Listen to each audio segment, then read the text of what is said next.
इस कहानी को सुनने के बाद आपको एक बात जरूर समझ में आ जाएगी कि इंसान की जिंदगी में क्या जरूरी है, कामयाब होना, जीनियस होना या जिंदगी जीना। बॉलीवुड कहानी शुरू होती है फ्लोरिडा के एक छोटे से घर से, जहाँ पर एक आदमी को दिखाया जाता है जिसका नाम फ्रैंक होता है।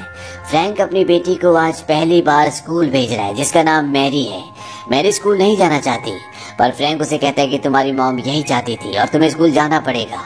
वो मैरी को स्कूल भेज देता है और जब वो वापस अपने घर पर आता है तो यहाँ पर उसके घर की ओनर आती है। वो कहती है कि तुमने मैरी को स्कूल भेजकर अच्छा नहीं किया, अब भी तुम्हारे पास मौका है, तुम उसे वापस ले आओ। फ्रैंक उसे बताता है कि 2 दिन पहले मैरी ने उसे कहा कि अगर जर्मनी यूरो से बाहर आ जाए तो भी वर्ल्ड वाइड डिप्रेशन आ सकता है, और ये अपने आप में बहुत बड़ी बात होती है जो बड़े बड़े इकोनॉमिस्ट भी नहीं बता सकते। फ्रैंक कहता है कि मैरी के अपनी उम्र के एक भी दोस्त नहीं है, उसे अपनी उम्र वालों के साथ दोस्ती करनी चाहिए। यहाँ पर जो उसकी ओनर होती है वो कहती है कि अगर मैरी को किसी ने हमसे छीना तो मैं तुम्हें नहीं छोड़ूंगी, और वो वहाँ से चली जाती है। वहीं स्कूल में दिखाया जाता है कि मैरी का आज पहला दिन है और क्लास में उसकी टीचर सब बच्चों से पूछती है 2 और 2 कितना होता है। एक बच्चा जवाब देता है 4। मैरी इन सब सवालों से परेशान और बोर हो रही होती है। इसके बाद उसकी टीचर पूछती है 3 + 3 कितना होता है। मैरी पूछती है कैसा स्कूल है, सबको पता है इसका आंसर 6 है। उसकी टीचर कहती है कि यहाँ का एक रूल है, जब किसी बच्चे का नाम लिया जाए तभी वो जवाब देगा। और इसके बाद मैरी की टीचर उसे खड़ा करके पूछती है चलो तुम बताओ 9 + 8 कितना होता है। मैरी तुरंत जवाब देती है 17। उसकी टीचर कहती है हाँ सही है, अब ये बताओ 15 + 17 कितना होता है। मैरी कहती है 32। उसकी टीचर को लगता है कि ये आसान था, इसीलिए उसने जल्दी बता दिया। वो पूछती है 57 + 1 35 कितना होता है। मैरी तुरंत जवाब दे देती है 192। ये सुनकर उसकी टीचर को थोड़ा सा अजीब लगता है, इसीलिए अब वो उससे टफ क्वेश्चन पूछती है। वो कहती है बताओ 57 × 135 कितना होता है। मैरी थोड़ी देर सोचती है और जवाब देती है 7695। और ये जवाब सुनकर उसकी टीचर कैलकुलेटर निकालकर जब कैलकुलेट करती है तो मैरी का आंसर बिल्कुल ठीक होता है। मैरी यहाँ पर इसका स्क्वायर रूट भी बता देती है। वो कहती है 87.7, जो कि सही आंसर होता है। मैरी की टीचर हैरान होती है कि मैरी ने किया तो किया कैसे। कुछ देर बाद मैरी की प्रिंसिपल सब बच्चों से मिलने के लिए आती है। मैरी अपनी प्रिंसिपल से बोलती है क्या कोई फ्रैंक को यहाँ पर बुला सकता है, क्योंकि मैं इस नर्क में एक पल भी नहीं रहना चाहती। कुछ देर बाद फ्रैंक जब मैरी को स्कूल से ले जा रहा होता है तो वहाँ पर उसकी टीचर मिस स्टीवनसन और एक और टीचर खड़ी होती है। दूसरी टीचर मिस स्टीवनसन को बताती है कि मैरी के डैड हर फ्राइडे को बार में आते हैं, मैंने उन्हें कई बार वहाँ पर देखा है, लेकिन ये उदास रहते हैं। मैरी की टीचर मिस स्टीवनसन भागते हुए उनके पीछे जाती है। वो फ्रैंक को रोककर बताती है कि आपकी बेटी गिफ्टेड है, आज उसने मैथ्स के ऐसे ऐसे सवालों के जवाब दिए जो एक 7 साल के बच्चे के लिए बहुत मुश्किल है। फ्रैंक कहता है ऐसा कुछ भी नहीं है, ये सिर्फ एक ट्रिक है जिसे ट्रैक्टनबर्ग मेथड कहा जाता है। वो 7 सालों तक नाजी कंसंट्रेशन कैंप में थे और वहाँ पर उन्होंने इस तरीके को इजाद किया था। ये कहकर फ्रैंक मैरी को लेकर वहाँ से निकल जाता है। वो उसे बीच पर लेकर जाता है। फ्रैंक मैरी से नाराज होता है क्योंकि उसने अपनी प्रिंसिपल से बदतमीजी की। मैरी कहती है मैं आगे से ऐसा नहीं करूंगी।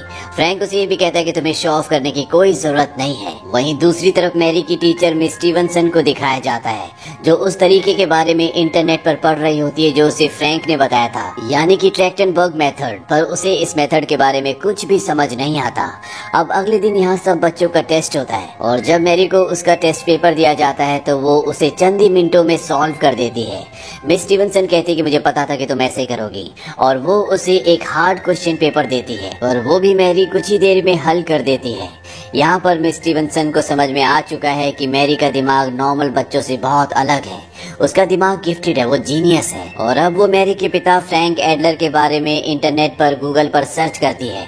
वो टाइप करती है फ्रैंक एडलर मैथमेटिशियन, पर उसे कोई भी रिजल्ट नहीं मिलता। पर यहाँ पर एक दूसरा नाम सामने आता है। ये नाम होता है डिएन एडलर मैथमेटिशियन। और जब वो उसके बारे में पढ़ती है तो उसमें लिखा होता है कि ये एक जीनियस थी, पर इसने सुसाइड कर ली। उसकी एक बेटी भी थी जिसे अब उसका भाई फ्रैंक पालता है। यानी कि मैरी फ्रैंक की बेटी नहीं बल्कि उसकी भांजी है, यानी कि वो उसकी बहन की बेटी है। मिस स्टीवनसन ये सब जानने के बाद फ्रैंक से मिलने के लिए उस बार में जाती है जहाँ पर वो हर फ्राइडे को जाता है।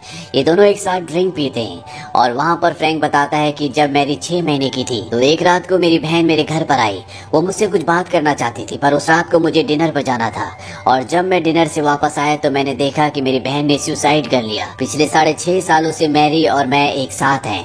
मैरी के डैड ने कभी उसे देखा भी नहीं क्योंकि वो इंसान मेरी बहन को 1 महीने में छोड़कर चला गया था। फ्रैंक स्टीवनसन को ये भी बताता है कि उसकी मॉम ने उसकी बहन को घर से निकाल दिया था जब वो प्रेग्नेंट थी, क्योंकि उसकी मॉम को उसकी बहन को लेकर कुछ और प्लान्स थे, इसीलिए वो उनके प्लान्स में फिट नहीं हुई। अब अगले दिन स्कूल बस में दिखाया जाता है कि मैरी की क्लास का एक बच्चा एक मॉडल एक प्रोजेक्ट बनाकर ला रहा होता है। तभी एक बड़ी क्लास का बच्चा जानबूझकर उसे गिरा देता, उसे परेशान करने लगता है। इस बात से मैरी को गुस्सा आता है और वो भागते हुए उसकी तरफ जाती है और अपनी बुक उसकी नाक पर मारती है। उस बच्चे की मॉम उसे स्कूल से वापस ले जाती है जिसकी नाक से खून निकल रहा होता है। फ्रैंक ये देख लेता है और वो मैरी के पास जाता है, लेकिन वो मैरी को डांटता नहीं है और प्रिंसिपल के पास जाता है। प्रिंसिपल कहते हैं कि इस बात के लिए मैरी को निकाला जा सकता है। फ्रैंक कहता है कि ये उसकी पहली गलती है, वैसे भी उसने लड़ाई एक बच्चे को बचाने के लिए की जिसको वो लड़का परेशान कर रहा था। यहाँ पर प्रिंसिपल कहती है कि मुझे पता चला है कि आपकी बच्ची एक्स्ट्रा ऑर्डिनरी है, वो बहुत टैलेंटेड है, उसके अंदर ऐसी खूबियां हैं जो हमारे स्कूल की पढ़ाई उसे कभी नहीं पढ़ा सकती। एक स्कूल है जिसका नाम ओक्स है, वहाँ के प्रिंसिपल मेरे दोस्त हैं, अगर आप चाहो तो हम वहाँ पर मैरी का एडमिशन करवा सकते हैं। फ्रैंक कहता है कि मैंने पता किया था लेकिन वहाँ की फीस $30,000 है जो मैं अफोर्ड नहीं कर सकता। प्रिंसिपल कहती है कि मैं उसे स्कॉलरशिप दिला सकती हूँ, पर फ्रैंक मना कर देता है। वो कहता है कि मैं नहीं चाहता कि मैरी को ये लगे कि वो दूसरों से अलग है, मैं चाहता हूँ कि वो इसी स्कूल में पढ़े। हालांकि जो स्कूल बस में आज हुआ वो बिल्कुल सही नहीं था, पर अगर आप इसे दूसरे नजरिए से देखें तो एक 12 साल का बच्चा जो 7 साल के बच्चे को परेशान कर रहा था, मैरी ने उसके खिलाफ आवाज उठाई और ये मेरे लिए बहुत मायने रखता है। मैं जानता हूँ किसी पर हाथ उठाना गलत है, इसके लिए मैरी को डांट भी पड़ेगी, पर मुझे मैरी पर फक्र है। फ्रैंक के जाने के बाद प्रिंसिपल बोलते हैं कि मैरी की सारी डिटेल्स निकालो। फ्रैंक और मैरी जब घर पहुंचते हैं तो मैरी देखती है कि उनके दरवाजे पर एक लेडी खड़ी होती है और जब वो फ्रैंक से पूछती है कि वो कौन है, फ्रैंक कहता है कि वो तुम्हारी नानी है। दरअसल आज पहली बार फ्रैंक की मॉम यानी मैरी की नानी उससे मिलने के लिए आई है। वो उसके लिए एक लैपटॉप भी लाती है। वो कुछ किताबों के नाम लेती है, वो कहती है कि तुम इस पर पढ़ सकती हो। मैरी कहती है कि मैंने ऑलरेडी वो किताब पढ़ ली और आजकल मैं डिफरेंशियल इक्वेशंस पढ़ रही हूँ। ये सुनकर उसकी नानी बहुत खुश होती है, वो उसे और भी किताबों के बारे में बताना चाहती है ताकि वो मैथमेटिक्स ज्यादा से ज्यादा पढ़े, पर यहाँ पर उसका बेटा फ्रैंक इंटरप्ट करता है। वो कहता है कि मैरी को बहुत सारा होमवर्क करना है और कल उसे स्कूल भी जाना है, इसीलिए अब उसे सोना चाहिए। फ्रैंक की मॉम यहाँ से जाने लगती है। फ्रैंक की मॉम नहीं चाहती कि मैरी यहाँ पर रहे क्योंकि उसे अब पता चल चुका है कि वो एक जीनियस है जैसे कि उसकी बेटी थी। वो जाने से पहले फ्रैंक को कहती है कि जिस जगह तुम रह रहे हो ये मैरी के लिए बिल्कुल भी ठीक नहीं है, खास तौर पर वो स्कूल जहाँ वो पढ़ती है। दरअसल मैरी की प्रिंसिपल ने उसको सब कुछ बताया होता है। फ्रैंक अपनी मॉम से कहता है कि आपको वापस चले जाना चाहिए, लेकिन उसकी मॉम मैरी को अपने साथ ले जाना चाहती है, इसीलिए वो फ्रैंक को एक बार फिर से बुलाती है। वो कहती है कि मैरी एक जीनियस है, उसकी जिंदगी यहाँ पर बर्बाद हो जाएगी। फ्रैंक कहता है कि मैं कभी भी आपको उसको अपने साथ ले जाने नहीं दूंगा क्योंकि आप उसे एक टीचर को सौंप देंगे, बाद में उसे आप साइंटिस्ट के बीच में झोंक देंगी जहाँ पर वो अपनी पूरी जिंदगी बिता देगी, और मैं नहीं चाहता कि मैरी ऐसी जिंदगी जिए, और इसीलिए मेरी बहन ने उसे मेरे पास छोड़ा। फ्रैंक की मॉम कहती है कि ये उसकी सबसे बड़ी गलती थी, उसे कभी भी सही गलत की पहचान नहीं थी। अगर उसे पहचान होती तो नावियर स्टोक्स की इक्वेशन को सुलझाकर वो दुनिया की एक महान गणितज्ञ बन चुकी होती, पर वो नहीं कर पाई क्योंकि वो कमजोर थी, अपने पिता की तरह, अपने भाई की तरह। अगर तुमने मैरी को मुझे नहीं दिया तो अगली मुलाकात हमारी कोर्ट में होगी, और इसके बाद वो वहाँ से चली जाती है। यहाँ पर मैरी और उसके मामा फ्रैंक के बीच में बहुत अच्छी इक्वेशन, बहुत अच्छी बॉन्डिंग होती है। ये दोनों एक दूसरे से बहुत प्यार करते हैं और फ्रैंक को इस बात की परवाह नहीं है कि मैरी महान बने। वो सिर्फ ये चाहता है कि मैरी एक आम जिंदगी जिए, खुश रहे, जो करना चाहती है अपनी मर्जी से करे, जैसा कि उसकी बहन भी करना चाहती थी पर वो कभी नहीं कर पाई। अब फ्रैंक की और उसकी मॉम की मुलाकात कोर्ट में होती है। जज कहता है कि अच्छा तो ये होगा कि आप दोनों आपस में समझौता कर ले। यहाँ पर मैरी की नानी को उससे मिलने की परमिशन मिल जाती है। कुछ दिनों के बाद फ्रैंक को एक लेटर मिलता है जो कि कोर्ट की तरफ से होता है। उसमें लिखा होता है कि मैरी की नानी मैरी को अपने साथ 2 दिनों के लिए ले जाना चाहती है और उसे अब मैरी को भेजना होगा। मैरी अपनी नानी के साथ उसके घर बॉस्टन जाती है। वहाँ पर मैरी को बहुत अच्छा लगता है और अगले दिन मैरी की नानी उसे यूनिवर्सिटी ले जाती है। दरअसल वो उसे एक प्रोफेसर से मिलवाना चाहती है। जब ये दोनों यूनिवर्सिटी में होते हैं तो मैरी की नानी उसे बताती है कि तुम्हारी मॉम मैथमेटिक्स की एक प्रॉब्लम पर काम कर रही थी और उसका नाम था नावियर स्टोक्स। वो उसे सुलझा नहीं पाई। वो दीवार पर मैरी को मैथमेटिक्स की 7 अलग अलग प्रॉब्लम्स दिखाती है। वो कहती है कि इन 7 में से आज तक एक ही को सुलझाया गया है, जहाँ पर एक मैथमेटिशियन की फोटो लगी होती है। वो मैरी को बताती है कि अगर तुम्हारी मॉम ने मैथमेटिक्स की उस प्रॉब्लम को जिस पर वो काम कर रही थी उसे सुलझा लिया होता तो आज उसकी फोटो यहाँ पर होती। मैरी कहती है कि हो सकता है कि कभी मेरी फोटो यहाँ पर लगे। इसके बाद मैरी की नानी उसे एक हॉल में ले जाती है, जहाँ पर ब्लैक बोर्ड पर मैथमेटिक्स की एक प्रॉब्लम लिखी होती है। यहाँ पर एक प्रोफेसर भी होता है और मैरी को कहा जाता है कि इसे सॉल्व करो। मैरी बहुत देर तक उस प्रॉब्लम को देखती रहती है, लेकिन वो कोई भी जवाब नहीं देती। प्रोफेसर मैरी के पास जाता और उससे पूछता है, क्या तुम इस छोटी सी प्रॉब्लम का हल ढूंढ रही हो? मैरी कहती है, छोटी नहीं बल्कि बहुत बड़ी प्रॉब्लम है। ये सुनने के बाद प्रोफेसर मैरी की नानी की तरफ एक नाउमीदी भरी नजरों से देखता है। मैरी की नानी उसे यहाँ से लेकर जाने लगती है, बहुत गुस्सा होती है। मैरी पूछती, क्या आप मेरे ऊपर गुस्सा है? उसकी नानी कहती, नहीं बल्कि उस प्रोफेसर पर। उसे क्या लगा था कि तुम अंदर जाते इतनी बड़ी प्रॉब्लम को सॉल्व कर दोगी? मैरी कहती उसे सॉल्व नहीं किया जा सकता था क्योंकि वो गलत थी। ये सुनकर उसकी नानी हैरान हो जाती है। वो कहती, कैसे? मैरी बताती कि वहाँ पर नेगेटिव साइन लगाना वो भूल गए थे, जिसकी वजह से पूरी प्रॉब्लम गलत हो गई, इसीलिए उसे सॉल्व नहीं किया जा सकता था। ये सुनने के बाद मैरी की नानी उसे वापस उसी जगह पर ले जाती है और इस बार मैरी इस प्रॉब्लम को ठीक करके पूरी तरह से सॉल्व कर देती है। प्रोफेसर मैरी से पूछता है, जब तुम्हें पता था कि ये प्रॉब्लम गलत है तुमने बताया क्यों नहीं? मैरी कहती है कि मामा ने मना किया है कि बड़ों की गलती नहीं बताते, उन्हें बुरा लगता है। यहाँ पर एक बात साबित हो जाती है कि मैरी किसी जीनियस से कम नहीं है। जिस तरह से उसकी मॉम एक महान मैथमेटिशियन थी, शायद मैरी अपनी मॉम से भी आगे है। अब मैरी के लिए कोर्ट में कई सुनवाइयां चलती हैं और इन सुनवाइयों में मैरी की नानी से पता चलता है कि मैरी की मॉम जो डियान थी वो कभी किसी स्पोर्ट्स का हिस्सा नहीं थी, ना ही वो कभी कोई गेम देखने के लिए गई, ना ही पिकनिक पर, और ना ही उसके कोई दोस्त थे।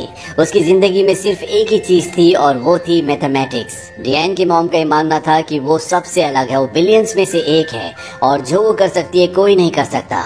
यहाँ पर फ्रैंक का वकील उनसे सवाल पूछता है, अगर आपकी बेटी अपनी जिंदगी में सिर्फ और सिर्फ मैथमेटिक्स करना चाहती थी तो वो अपने पड़ोसी जिससे वो प्यार करती थी उसके साथ भाग क्यों गई? मैरी की नानी और डियान की मॉम यहाँ पर जवाब देती है, उस वक्त मेरी बेटी 17 साल की थी, उसे सही और गलत का कुछ पता नहीं था, इसीलिए उसने ऐसा कदम उठाया। जब मैंने उन दोनों को अलग किया तो 1 साल बाद मेरी बेटी ने मुझे थैंक यू कहा था। अगर उसने अपनी रिसर्च को, अपने मैथमेटिक्स के अधूरे काम को पूरा कर लिया होता और वो जिंदा होती तो वो तुम्हें इस बात का जवाब देती। यहाँ पर फ्रैंक के ऊपर भी कई इल्जाम लगाए जाते हैं कि वो मैरी की परवरिश करने के लिए एक सही इंसान नहीं है, वो उसे अच्छे स्कूल नहीं भेज सकता, साथ ही साथ उसने किसी से लड़ाई भी की थी। और यहाँ पर मैरी ने जिस बच्चे को मारा था, जिसकी नाक से खून निकल गया था, उस इशू को भी यहाँ पर उठाया जाता है। हालांकि फ्रैंक पहले एक टीचर था, वो असिस्टेंट प्रोफेसर था, पर अब उसने वो काम छोड़ दिया, वो बोर्ड्स ठीक करता है, इसीलिए उसके काम को लेकर भी यहाँ पर कई सवाल उठाए जाते हैं। वो कहते हैं कि तुम मैरी को अच्छी एजुकेशन नहीं दे सकते, तुम्हारे पास हेल्थ इंश्योरेंस भी नहीं है, साथ ही साथ मैरी को जो ऑक्स की स्कॉलरशिप मिल रही थी तुमने उसे भी ठुकरा दिया। फ्रैंक कहता है कि मेरी बहन हमेशा से ये चाहती थी कि उसकी बेटी को एक आम जिंदगी मिले, वो एक आम स्कूल में पढ़े, वो आम बच्चों के साथ खेले, उनसे दोस्ती करे, जो सब उसे नहीं मिला वो सब अपनी बेटी को देना चाहती थी। यहाँ पर मैरी का पिता भी आता है और वो ये सिफारिश करता है कि मैरी को उसकी नानी को दे दिया जाए, पर उसने कभी अपनी बेटी को देखा ही नहीं था, तो कोर्ट को समझ में आ जाता है कि इसे मैरी की नानी ने यहाँ पर बुलाया है, इसीलिए उसकी बात को कोई भी तवज्जो नहीं दी जाती। हालांकि ये केस पूरी तरह से फ्रैंक के फेवर में है, लेकिन एक चीज उसके फेवर में नहीं है और वो है उसकी फाइनेंशियल कंडीशन। हो सकता है कि उसकी फाइनेंशियल कंडीशन की वजह से केस उसके पक्ष में ना जाए और मैरी को उसकी नानी को सौंप दिया जाए। वहीं मैरी की नानी को भी ये डर होता है कि बचपन से फ्रैंक ने मैरी को पाला है, इसीलिए हो सकता है कि जज उसकी कस्टडी उसे दे दे। और फ्रैंक के वकील का कॉल आता है, वो कहता है कि तुम्हारी मॉम के वकील का कॉल आया था, उसने कहा क्यों ना हम कोई बीच का रास्ता निकाल लें, मैरी की कस्टडी ना तुम्हारे पास रहेगी ना तुम्हारी मॉम के पास, उसे किसी ऐसी फैमिली को दे दिया जाए जो उसकी अच्छी केयर कर सके, जो उसे अच्छी एजुकेशन दिला सके। हालांकि फ्रैंक इस बात के लिए राजी नहीं होता, पर उसका वकील कहता है जब मैरी 12 साल की हो जाएगी तो कोर्ट में जाकर कह सकती है कि उसे किसके साथ रहना है, तब तक हम उसे फॉस्टर केयर के लिए दूसरे परिवार को दे देते हैं। मैंने एक परिवार से बात भी कर ली है, वो परिवार तुम्हारे घर से 25 मिनट की दूरी पर रहता है, वहाँ तुम्हारी मॉम भी उससे मिल सकती है और तुम जब चाहे उससे मिलने जा सकते हो। हालांकि फ्रैंक ऐसा नहीं करना चाहता, पर उसका वकील उसे बताता है कि जो जज तुम्हारे केस का फैसला करेगा मैं उसे अच्छे से जानता हूँ, उसके साथ मैंने कई केस लड़े हैं और वो फैसला तुम्हारी मॉम के पक्ष में सुनाएगा क्योंकि उनके पास पैसे हैं, वो मैरी को अच्छी जिंदगी दे सकती है।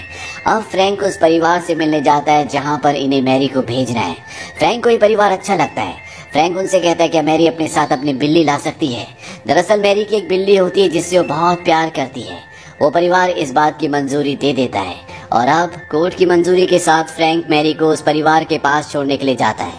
हालांकि मैरी वहाँ नहीं रहना चाहती। वो फ्रैंक से कहती कि तुमने मुझसे वादा किया था कि तुम हमेशा मुझे अपने साथ रखोगे, पर अब फ्रैंक मजबूर है। वो मैरी को समझाने की कोशिश करता है। मैरी कोई बात नहीं सुनना चाहती। वो बहुत रोती है, बहुत चिल्लाती है कि मुझे अपने साथ ले जाओ, लेकिन वो उसे अपने साथ नहीं ले जा सकता, इसीलिए उसे वहाँ पर छोड़कर निकल जाता है। इस बात से फ्रैंक को बहुत दुख होता है। फ्रैंक मैरी से मिलने दोबारा जाता है, पर जिसके घर पर मैरी रहती है वो कहता है कि मैरी तुमसे नहीं मिलना चाहती, वो तुमसे नाराज है। तुम्हें भी इस बात को समझना चाहिए, तुम्हें थोड़ा वक्त देना चाहिए।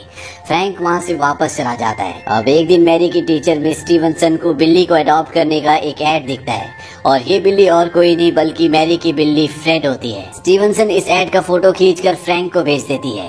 फ्रैंक उस जगह जाता है जहाँ पर बिल्ली होती है। उनसे पूछता है कि इस बिल्ली को यहाँ पर कौन लेकर आया। वो बताते हैं कि एक लेडी यहाँ पर इस बिल्ली को छोड़ने के लिए आई थी। उसने कहा था कि उसे बिल्लियों से एलर्जी है। यहाँ पर फ्रैंक समझ जाता है कि वो लेडी और कोई नहीं बल्कि उसकी मॉम है, क्योंकि उसकी मॉम को बिल्लियों से एलर्जी है। वो अपनी मॉम की पूरी चालाकी समझ जाता है और अब वो उस घर में जाता है जहाँ पर उसने मैरी को छोड़ा था। वहाँ वो देखता है गेस्ट हाउस में उसकी मॉम, मैरी और एक मैथमेटिक्स का टीचर होता है जो चारों तरफ किताबों से घिरे हुए होते हैं। वो मैरी को कहता है चलो मेरे साथ, लेकिन मैरी अपने मामा से नाराज है। वो बाहर भाग जाती है। फ्रैंक मैरी के पीछे जाने से पहले अपनी मॉम को एक नोटबुक देता है। वो कहता है कि आपको इसे देखना चाहिए। इसके बाद वो बाहर मैरी के पास जाता है। मैरी फ्रैंक से बहुत नाराज होती है क्योंकि फ्रैंक ने मैरी से वादा किया था कि वो उसे अपने से कभी भी दूर नहीं करेगा, इसीलिए फ्रैंक को बहुत मारती है। पर फ्रैंक उसे मना लेता है। साथ ही साथ वो उसे ये भी बताता है कि फ्रेड यानी कि तुम्हारी बिल्ली अब मेरे पास है, वो घर पर खेल रही है और तुम्हारा इंतजार कर रही है। फ्रैंक एक बार फिर से अंदर अपनी मॉम के पास जाता है जहाँ उसके हाथ में वो नोटबुक होती है जो फ्रैंक ने उसे दी थी। उस नोटबुक में लिखा होता है कि उसकी बहन डियान ने अपनी रिसर्च को, अपनी थीसिस को पूरा कर लिया था, यानी कि मैथमेटिक्स की जिस प्रॉब्लम को सुलझाना चाहती थी वो उसने सुलझा ली थी। पर फ्रैंक की मॉम को इस बात पर यकीन नहीं होता। वो कहती है कि अगर डियान ने किया होता तो सबको बताती, दुनिया के सामने इस बात को लाती। फ्रैंक उन्हें बताता है कि डियान ने मुझसे वादा लिया था कि इन नोट्स को मैं मरने के बाद पब्लिश करूं। उसकी मॉम कहती है कि उसे मरे हुए 6 साल हो चुके हैं। फ्रैंक कहता है कि वो अपनी मौत की बात नहीं कर रही थी। दरअसल डियान अपनी मॉम की हेलीकॉप्टर पेरेंटिंग से इतनी परेशान थी कि वो अपनी जिंदगी में अपनी मर्जी से कुछ कर ही नहीं पाई। हालांकि उसने मैथमेटिक्स की एक बहुत बड़ी प्रॉब्लम को सुलझा लिया था, पर वो अपनी जिंदगी में पूरी तरह से हार चुकी थी। इसीलिए वो अपनी मॉम से नाराज थी और अपने भाई को इसीलिए उसने कहा था कि मॉम की मृत्यु के बाद इसे पब्लिश करना। फ्रैंक अपनी मॉम को कहता है कि मैं मैरी को अपने साथ ले जा रहा हूँ, वैसे भी अब आपके पास टाइम नहीं होगा, इस चीज को प्रूव करने में आपको कई साल लग जाएंगे। ये कहकर फ्रैंक वहाँ से चला जाता है। यहाँ पर फ्रैंक की मॉम की आंखों में आंसू, पछतावा होता है, पर अब जिंदगी बहुत आगे निकल चुकी है। मैरी अब फ्रैंक के साथ रहती है। उसकी जिंदगी नॉर्मल बच्चों की तरह, नॉर्मल बच्चों के साथ खेलती है, पार्क में जाती है, वो हर काम करती है जो नॉर्मल बच्चे करते हैं, जो उसकी मॉम डियान ने कभी नहीं किया। साथ ही साथ वो कॉलेज लेवल की एजुकेशन भी लेती है, जहाँ पर लेक्चरर मिस्टर रामानुजन के कुछ कॉन्सेप्ट्स के बारे में बता रहा होता है। मिस्टर रामानुजन भारत के एक बहुत बड़े गणितज्ञ थे जिन्हें पूरी दुनिया जानती है। तो ये थी पूरी कहानी गिफ्टेड मूवी की। इस कहानी के जरिए हमें एक संदेश देने की कोशिश की गई है कि इंसान भले कितना भी जीनियस क्यों ना हो, अगर उसने अपनी जिंदगी नहीं जी तो उसकी जिंदगी के कोई मायने नहीं होते। जिस तरह से मैरी की मॉम ने अपनी थीसिस पूरी कर ली थी, उसने वो कर लिया था जो पूरी जिंदगी करना चाहती थी, फिर भी उसकी जिंदगी में कुछ नहीं बचा था, जिसके चलते उसने सुसाइड कर लिया। तो भले जिंदगी में आप कुछ भी करो, कुछ बनो या ना बनो, पर जिंदगी जीना बहुत जरूरी है। ये फिल्म सन 2017 में रिलीज हुई थी। IMDb पर इस फिल्म की रेटिंग है 7.6। इस फिल्म का बजट था $7 मिलियन और बॉक्स ऑफिस पर इसने कमाई की थी $43 मिलियन की। उम्मीद करते हैं कि ये कहानी आपको पसंद आई होगी।